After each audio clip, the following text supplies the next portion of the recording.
안녕하세요. 연세사랑모아 여성병원 원장 이현주입니다. 피임약의 종류가 많은 것은 알고 계시죠? 그렇다면 과연 내 몸에 맞는 피임약은 무엇인지, 피해야 하는 피임약은 무엇인지도 알고 계신가요? 오늘은 바로 이 부분에 대해서 이야기해 볼까 해요.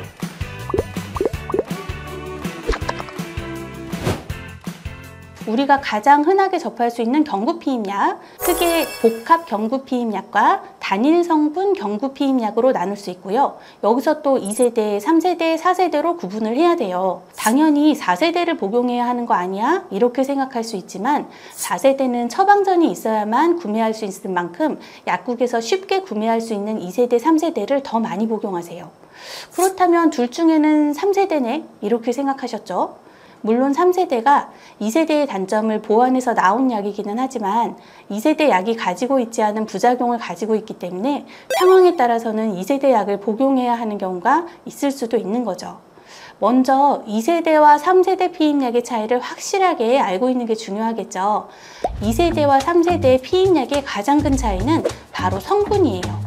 두 세대 약 모두 에티닐 에스트라디올 성분이 포함되어 있는 공통점이 있는데, 다른 것은 2세대에는 레보노게스트렐이라는 성분이 포함되어 있고 3세대에는 게스토덴이나 데소게스트렐이 포함되어 있다는 점이에요. 이름이 참 이상하죠? 여기서 꼭 알아야 할 점은 세대마다 다른 성분이 뭐가 더 좋다, 나쁘다 구분할 수 있는 게 아니라 장단점이 존재한다는 거예요. 먼저 2세대 경구피임약의 장점은 확실합니다. 바로 혈전 발생 가능성이 매우 낮다는 거예요. 사실 피임약 부작용 중에 가장 심각하다고 할 수 있는 부분이 혈전인데, 이 부분에 대해서 높은 안정성을 보장한다는 거예요. 하지만 확실한 단점이 존재하죠.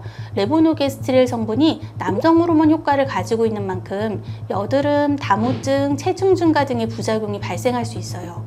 그래서 이런 부작용을 개선한 것이 바로 3세대예요.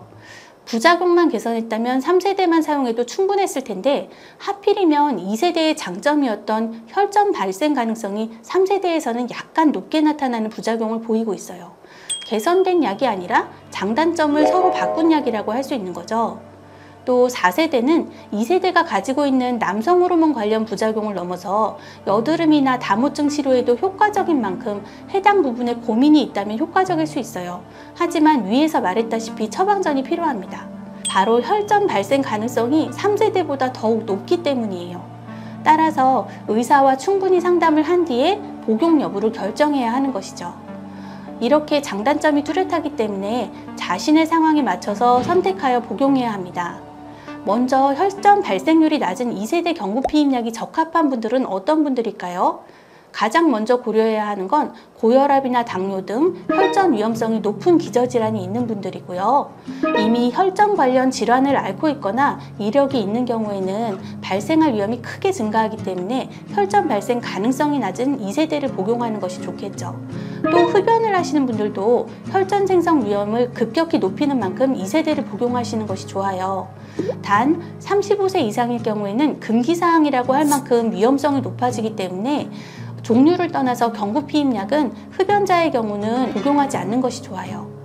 이런 2세대 피임약으로는 미니보라, 에이리스, 트리클라 등의 제품을 들 수 있고요. 다음으로 3세대 피임약은 어떤 분들에게 적합할까요? 일단 혈전에 대한 걱정이 없는 대부분의 분들이 해당한다고 볼 수 있고요. 혈전 발생 가능성을 제외한 2세대의 부작용을 개선한 것이 3세대이기 때문에 2세대 부작용이 걱정되시는 분들은 3세대 피임약을 복용하는 게 좋겠죠. 예를 들어서 다모증이나 여드름이 있다든지 그런 분들이요. 머시론, 마이보라, 멜리안, 약국에서 제일 흔하게 파는 제품들이 있어요. 하지만 자신이 남성 호르몬 관련 부작용, 다모증이나 여드름이 너무 심하다 그러면 3세대를 뛰어넘은 4세대 피임약을 생각해 볼 수 있는데, 4세대 피임약은 혈전 위험이 조금 더 올라갈 수 있으니까 반드시 의사랑 상담을 통해서 본인이 몸이 안전한지 확인을 해야 돼요. 그리고 한 가지 또 불편한 건 4세대는 병원에 매번 오셔야 된다는 점이죠.